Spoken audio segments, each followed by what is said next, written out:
Okay, God Gamers, it's me, Steve Masters. We're here with Jesse from Black Box, and he's going to tell us all about the new Need for Speed. And wow, we got to play this game, and it's a whole new approach for Need for Speed. If you played any of the past 13 or 14 releases that they've had, you've seen all the different varieties of racing games that they've been putting out, and now you got a whole new one for us to check out.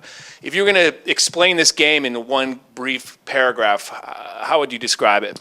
Well, we're really looking to bring an authentic racing experience to the simulation subgenre, and we're doing so in a number of different ways, really through attachment to the driver himself rather than the car or the event. We really want to connect the player to the driver. We really want the visual cues to be things that a driver would experience from behind the wheel of a high-performance sports car. We really want the audio cues to complement that. We really want the race grid through the advance in the AI systems to complement the experience that each racer has when they're in an event like this.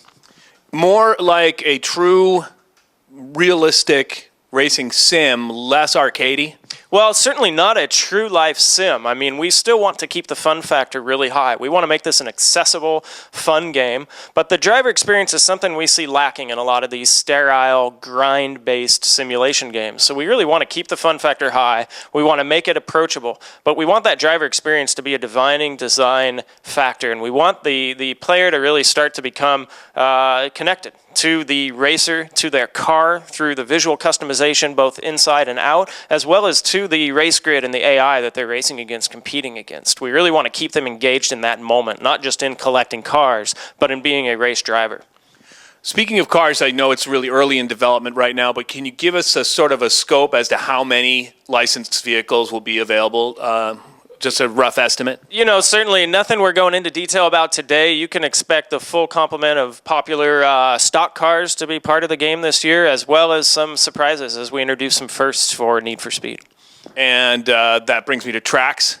How many tracks do you think we'll be able to cruise around on? Well, again, many tracks, both fictional and non-fictional, both renowned and from around the world, as well as tracks that we've taken some creative liberty to create, like a very fun circuit race in London.